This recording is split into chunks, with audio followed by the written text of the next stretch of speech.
Hello students, welcome to this class on Sir Roger and the Gypsies. Hope you all remember that we have already done two essays on the character Sir Roger de Cavalli. So the first essay was about Sir Roger at church and the second one was about the Spectator Club. And we are going to read the third essay about the same character Sir Roger de Cavalli. In this particular essay, there is an incident which occurs between Sir Roger and the Gypsies. Let us proceed with the essay. So I would suggest that you have the text in the hand, which I have already uploaded in my blog. So please have the text and then follow this class. So the narrator walks along with Sir Roger. So as I would like to remind you that this particular essay was written by Joseph Addison.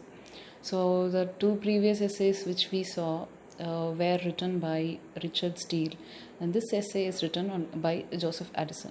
So the narrator, again I would like to remind you that Sir Roger is not the narrator of this essay.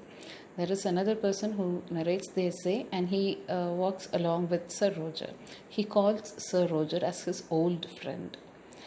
Okay, so when they were riding on a horse by the countryside, they happened to meet a troop of gypsies. So what was the reaction of Sir Roger as soon as he sees the gypsies?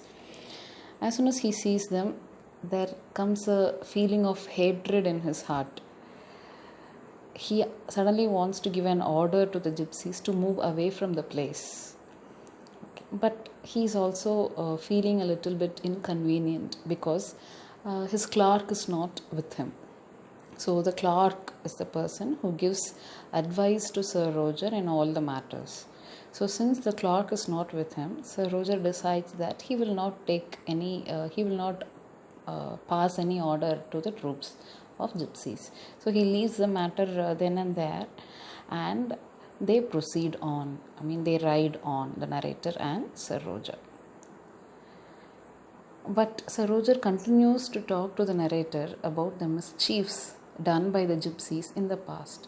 Now, who are these gypsies? What do you mean by the word gypsy? A gypsy is a person who doesn't have a proper home. They don't belong to anywhere. They usually travel from one place to another in groups.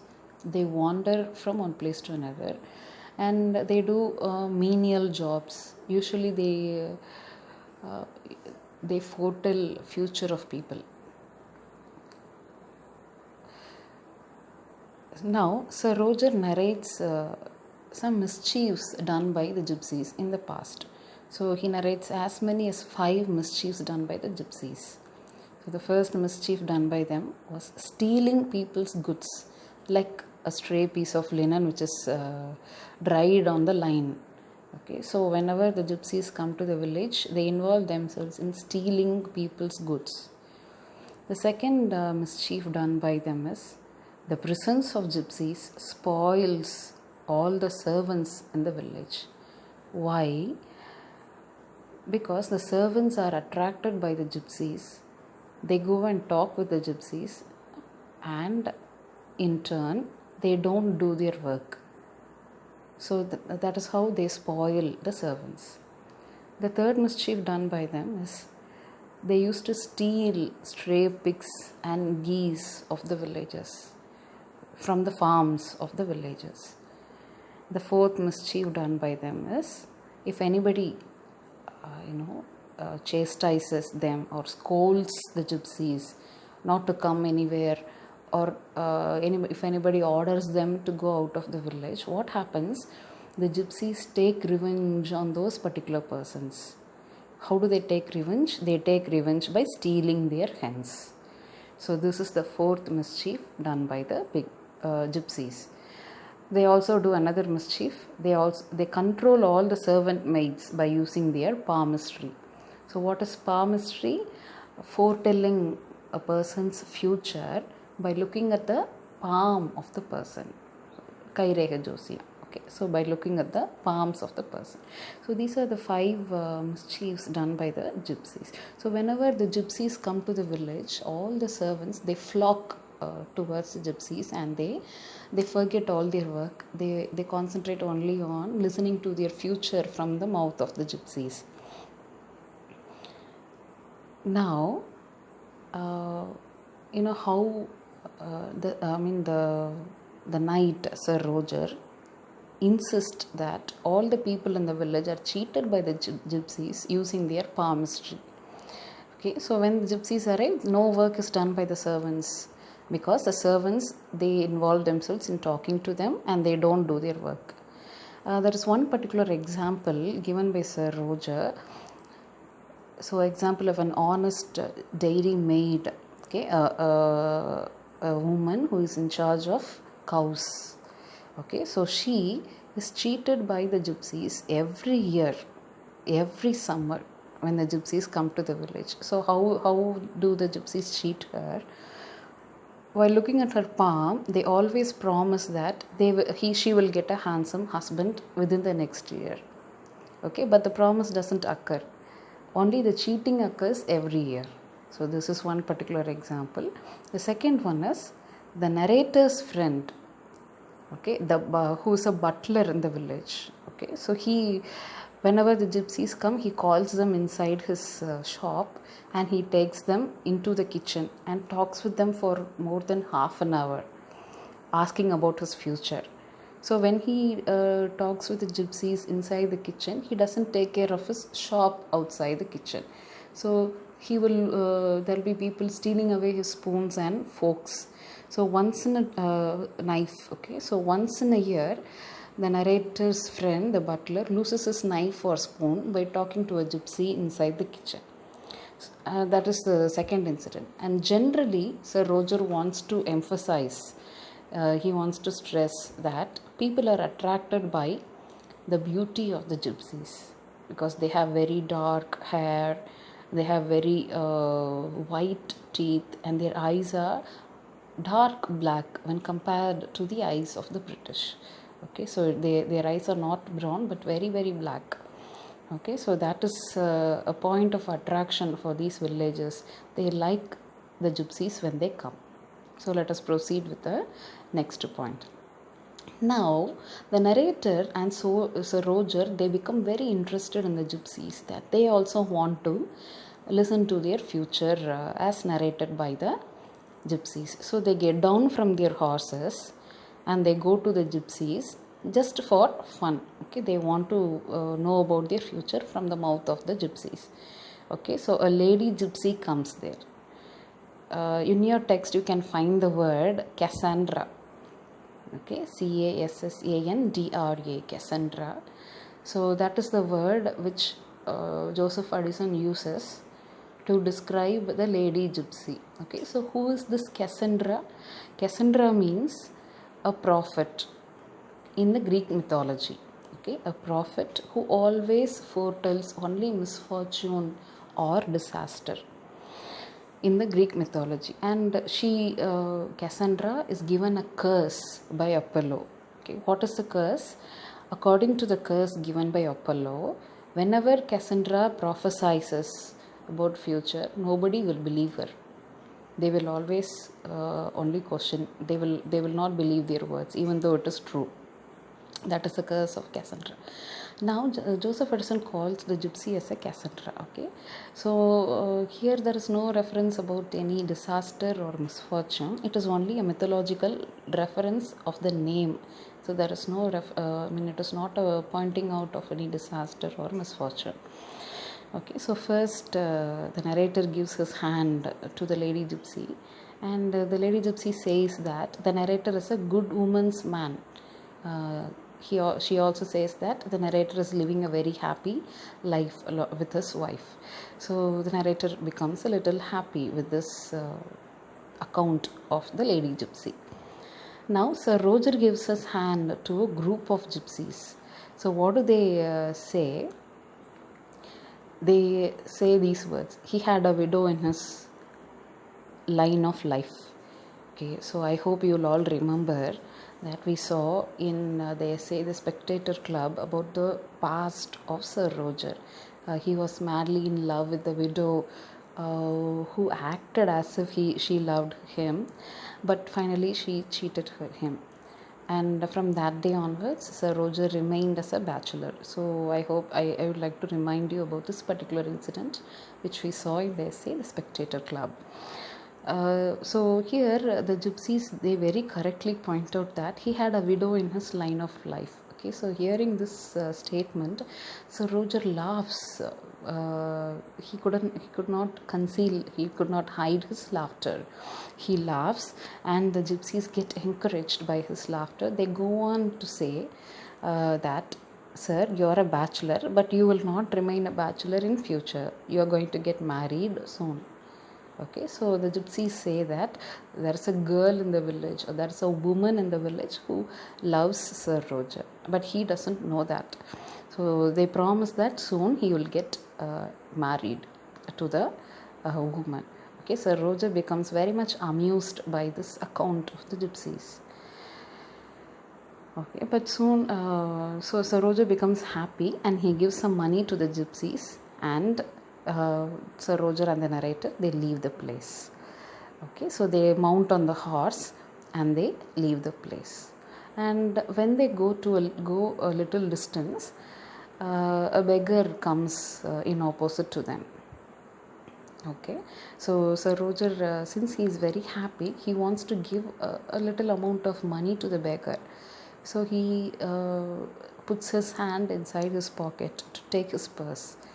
Now he discovers that there is no purse inside his pocket. So only now he realizes that his pocket has been picked by the gypsies. Okay, now he is astonished by his foolishness.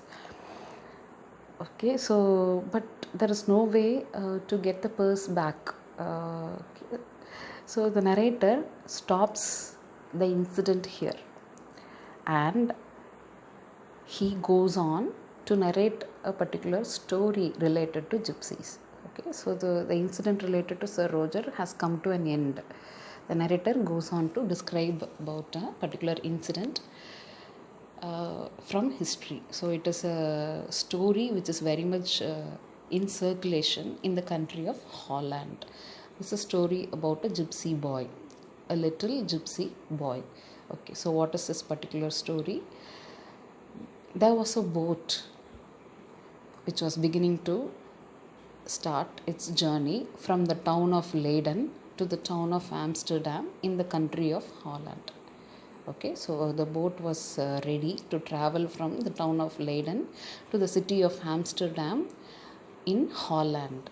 Okay, so when the boat was ready, a little boy wanted to ride on the boat. Okay, but he asked the conductor to take him inside the boat, but he did not have enough money to pay the boatman. The boatman did not allow him to get inside the boat. At that time, a wealthy merchant who was traveling in the boat, he liked the boy, so he volunteered to pay money for the little boy. Okay, so the boy was allowed to enter into the boat, and the wealthy man paid the money for him. So the wealthy merchant, talked with the boy, and when he was talking, the merchant realized that the boy was very clever, very good understanding, and he was able to speak 4 languages. Not only speak, he was very much proficient. He was very well versed in 4 languages. The merchant liked the boy very much. So they go on talking, and after some time, the narrator gives a little peek about the history of the wealthy merchant also. The wealthy merchant had a little son, but he was lost some years back. After a long search, the wealthy merchant concluded that his son must have been dead. Okay, so by immersing himself in a canal. So the merchant's wife died because of her sadness due to grief. But she had always spoken about their son's moles and other marks. So what are moles? மச்சம். Okay, so உடம்புல இருக்கிற மச்சத்தை பற்றி எப்போதும் பேசிகிட்டே இருப்பாங்க. So about his son's moles and other marks. So the wealthy merchant now becomes very surprised. Now we let us go come back to the boat where the wealthy merchant and the little gypsy boy are talking. The merchant finds out that the gypsy boy has exactly the moles and the marks on his body as told by his wife. So it is a pleasant surprise that the little gypsy boy turns out to be his original son. So the merchant was happy to have his son back. The little boy is also very happy to find out a father, okay, in the person of a wealthy merchant. Initially, he had some bad habits because of his wandering life. Later, due to training and good hygiene, he gave up all his bad habits and he learnt very well, and later he became a minister. So this is the story which is very much in circulation in the country of Holland. So after narrating this story, the narrator concludes the essay by saying that we should not insult the gypsies, because some of the gypsies, they may become ministers in future. Vice versa is also possible. The ministers who are in the royal court in present, they might have lived a life of gypsy life once upon a time in the past.